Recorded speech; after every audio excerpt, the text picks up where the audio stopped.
Someone wisely said, when you pay for experience, don't lose the receipt. Some of our greatest lessons are costly, aren't they? In time, health, relationships, finances, peace. Humorist and award-winning author Phil Callaway hasn't wasted any of the lessons of a very unusual experiment. He is the president of Laugh and Learn, after all. He's written his report, this is it, To Be Perfectly Honest, one man's year of almost living truthfully could change your life, no lie. Well, Phil's the author of over 20 books, but before we get into this one, Phil, are you being your true self here today? You've discovered me. You know what? I was thinking it would work. It's not working?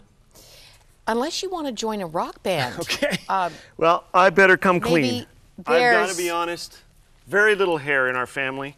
My hair has been underground and is coming out my nose. This has been happening a long time, so I will put that. This is the right Phil over. I was waiting for. And you surprised me because you've been here since your year of living Lilas. Yes. I think I was here a few months back, and I did not mention that I had this book out, but I did. I sent it to you. This is a shocker to me. What, a whole year committed to not telling even a little. I accepted the truth dare from the publisher in the States saying, Phil, would you live a year without telling a lie and write about it? So it's a daily diary of me attempting to do that. And as you know, I think you've read it, I did okay, but we'll see. Okay, the first thing I have to say, as I mentioned, over 20 books, I think this is the funniest. I tried to read this out loud to my husband, daughter going back to university, and I'd get to the punchline and I couldn't get to it. The tears, I was mopping tears reading this book.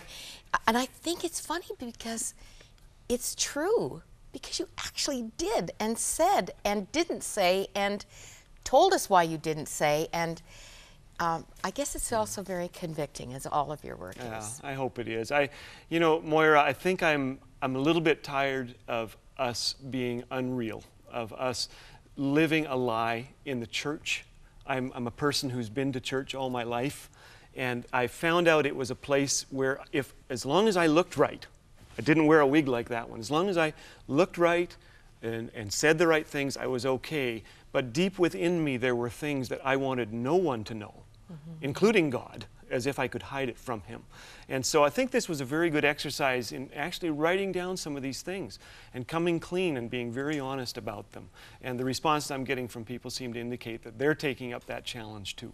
Yeah, you say you're a fudger professionally because you are a humorist, but you say you learned it in church. Yeah, I know, and I think, you know, viewers today would say, interesting, maybe they haven't been to church, or maybe they were years ago. But one of the things that most upsets people, friends of mine who are not believers in Jesus Christ, are hypocrites. Immediately they'll say that to me. That's the number one thing they will say to me on airplanes when they find out I'm a Christian. I had a guy say to me, he leafed through one of my books because I had one, and he asked me, what do you do? And I said, I'm a writer. And I handed him this book, and he said, you're a Christian. He said, I've had bad experiences with Christians. Well, I turned to him, I grabbed his hand, and I said, really, me too. Yeah. And we laughed, and we had a 4-hour conversation about Jesus because of that. I think, you know what, we need to be just real people who take that wig off, take that mask off, and say, you know, here I am. I am not perfect, but I'm forgiven. I was asked by speaking to 500 public school teachers. One person raised their hand, Moira, it scared me out of my mind, and said, are you religious? And what religion are you? And I said, you know, this will be a disappointment to you. I'm really not religious. I'm a guy who has a relationship with Jesus of Nazareth, and He's changed my life. And you know what? They were my best friends the rest of that day because of that. People love Jesus, but sometimes we Christians get in the way. We can mess it up. Yeah. What was your biggest fear when you said yes to your publisher? Oh, I think that I would fail. Fear of failure is a horrible thing for a lot of us. Fear that in my relationships I would harm them by always having to be honest. You know, what do you do when your wife says, does this outfit make me look a little husky. Probably you pretend your cell phone is ringing, or you head for the hills, I think, or join the army for about 3 years. That could be something. But I don't know. That would be one of my fears that comes to mind. Well, you compounded the threat of this truthfulness by inviting people to contact you and ask anything. Yeah. Like people from your whole history. Public school. Right. I had people writing me, emailing me on Facebook, writing me letters. I got one from as far away as India about things that we had done in the past. It was just the way you remember it, and it was a lot of fun. It really was. Thank God I haven't had to come forward with these deep and abiding sins. Now, my heart, I've learned, is desperately wicked, and the Lord He's redeeming me, and I'm so thankful. But I was sitting in an airport, and this guy sitting beside me was reading a newspaper, and a lady came walking past, and I watched him as he took that newspaper and went like this and followed her past, and I thought, Lord, thank you that I don't have these kind of things hidden in my past. That I've loved this girl of mine since 1914 when she moved in next door, and I'm very You've been married, grateful. what, almost 30 years? Yeah, 29 years. So 29 of the best years of her life, yes. But no, she's been great. So I'm very thankful. And yet, you know what? We tend to separate these sins and think that because he did that, boy, he's in danger of hellfire. The truth is that all of us have sinned. All of us have fallen short of the glory of God.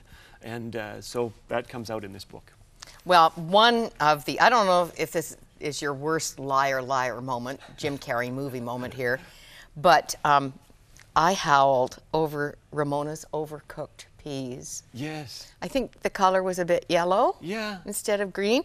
And you said peas that tasted like they'd been marinated in prune juice, then frozen and run through 3 cycles in the dishwasher. Yes. You actually told Ramona. I did, and she's here in the room today to vouch for me. Yeah, she didn't appreciate this, and normally she's very forgiving, but this lasted a while. This was, she basically said, "You'll get them for breakfast tomorrow," which I did.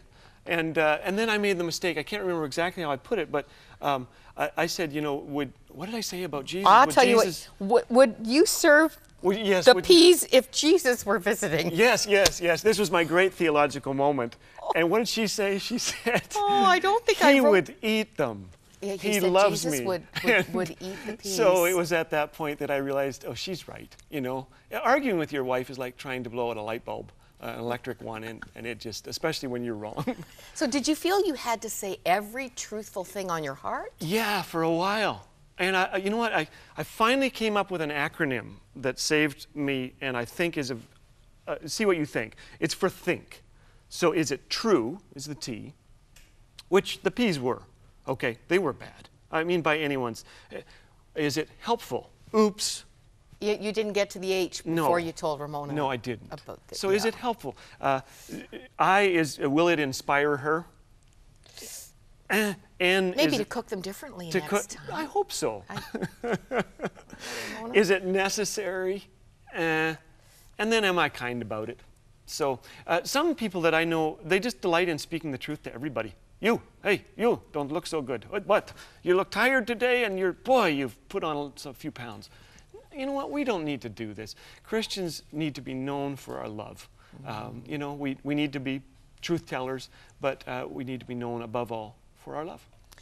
You're very courageous about the truth and the deception in your own heart, and you've already alluded to this. Every one of us have a heart that is deceitful. The Bible tells us so. But you talk about, and this isn't laughable. This is pretty serious, actually. You talk about temptation. And I mean, actually, there are laughs in there, too. Page 36. I don't know if the word carefrontation, that was a new word I found, too, in your book. Not confrontation, carefrontation. You do some of that with your own heart. Yeah. And there's a time of looking within and saying, Lord, how do I measure up to to your word? How do I, when I read different things, I was thinking of a verse in 1 Peter 3, whoever would love life and see good days must keep his tongue from evil and his lips from deceitful speech. He must turn from evil and do good, must seek peace and pursue it. And as relates to my own life, when I think of integrity, a number of years ago, Moira, I decided I am not going to travel alone anymore. I'm going to stop it. I would get into situations where suddenly, as a funny guy, you're speaking at a ladies' conference and people think, hey, you know what? He There's must someone be who just adores you. Exactly. And believe me, you saw me with the wig on. I'm not used to this. In high school, the girls did not chase me. But this started to happen when I started to write books. And in fact, I mentioned in this book, to be perfectly honest, about a lady that contacted me through Facebook. I had met her at a writers' conference on the East Coast many years ago. A romance novelist. A romance novelist who had literally embraced me and told me she loved me. Which my first response was, I got to call my wife and tell her, honey, pray for me. Please know that I'm safe and everything. And I got home from that trip and she said, and a few friends told me, don't travel alone anymore. And I speak 100 times a year and I travel with someone else. And it's a great, great thing. But, you know, here in my mind, Moira, and this is where the book is very honest, I started thinking of scenarios. This Facebook contact. And finally, I made up a list, day 67, things that I would forfeit if I had an affair. Can I read them? Just like quickly. Money. Peace. You know, money. I was just reading in the newspaper yesterday about the cost of divorce, the physical cost of divorce. It's amazing. So money, peace, joy, really good home-cooked meals every day, minus the peas, I'm sure. Peas. Yes. My wife's trust, my trust. Walking my daughter down the aisle with people crying for all the right reasons, which I did on June 18 of this year. Credibility with my sons, my ministry, friends trusting me around their wives. Being able to look everyone I meet straight in the eye, guilt-free family reunions, staring at the ceiling late at night when everyone's asleep, and grinning like a carefree little kid. You added something on the next day. You were still thinking this through. I did. Oh, I came up with the list of the benefits. The benefits of having an affair. I wrote down one, temporary pleasure. And you know, the Bible tells us that. It's the pleasures of sin for a season. And it's a short season. I have yet, this week, Moira, dealing with 3 individuals in my life who have made dastardly decisions that have cost them everything. One was a 40-year-old decision made 40 years ago, and it is so difficult, the things that he is dealing with now, things that are coming back into his life. And so, you know, I plead with guys, with gals as well out there today, you know, do the right thing, one step at a time, and the benefits are out of this world and will follow you all the days of your life. You know, interesting, in Psalm 23 we're told, surely goodness and mercy will follow me all the days of my life. But also when bad decisions are made, other things can follow you all the days of your life. Yeah, it was stunning to read this quote from Time magazine. There is no other single force causing as much measurable hardship and human misery in this country, this is in America, as the collapse of marriage. Yeah. So thank you for the sober, honest reality. You call this a wonderful traumatic year. It was. Has it changed you? You know, it really has, Moira. So many things that happen, as you know, during this year. My mother's passing to heaven. Someone said, I'm sorry you lost your mom. And I said, well, thank you very much, but how could I ever say I lost her? I know exactly where she is. Deep and abiding faith in Jesus Christ as her Savior. And I can't wait to see her one day. But it was a year that had me determining, you know what, I want to live this way the rest of my life. And that's what I'm really hoping, is that people will pick up this book and say, you know what, I can do this. I can live this way with integrity, bringing hope to others all the days of my life. I want to mention that you have an honest confession at the end of each chapter. Some of those must have been hard. Yes, they were. I've read them. And there's discussion questions at the back. So Right. I mean, the idea that a group of men, especially men, Yeah. would get together and actually talk through some of this kind of honesty, you chart the course. Yeah. Yeah, and Great. it's, you know, the book deals with not just lust, of course, but things that we all face every day. I wrote in there that I like money. This was one of my startling revelations. Was I had a guy in my office say, give me some money, I'll double it by December. I'm not dumb. That sounds good to me, and I gave it to him. I won't tell you how much. But that money was completely gone, of course. And throughout Scripture, we're told about money. The love of it is the root of all kinds of evil. And it's not money that is. But I tell you, we need to really watch that the things that we care about are the things that God cares about. The back of the book says, "Would I lie to you? Not this year." Does that hold for this year, Phil? No, this has been something I want to do on an ongoing basis the rest of my life.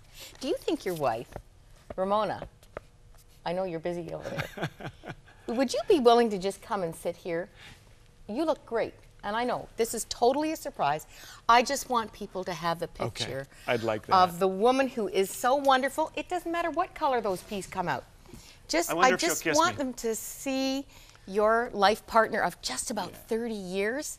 That is so special. Amazing. Yeah, she moved in next door to me in 10th grade, and I made up my life Bible verse to love my neighbor as myself. And I chased her until she caught me. It was the second best thing that's ever happened to me outside my relationship with Jesus Christ. Amen. And he's been so good to us. We've been through a lot. Yesterday, speaking at a breast cancer conference to 400 ladies with breast cancer, and she's wearing this. Thinking of them and praying for them. It's great you can do this together. And Ramona, I guess we just all have to thank you for being, well, for being the faithful life partner and the fodder for an awful lot of good stuff. Yeah. Really good stuff. I get a quote, Mark Buchanan in closing, because I thought this is exactly what I feel. This echoes my heart. Phil Callaway is master of the funny bone and the heart tug. He pretends to be just a fellow traveler, but I'm not fooled. He knows the ground well, and I'd follow him anywhere.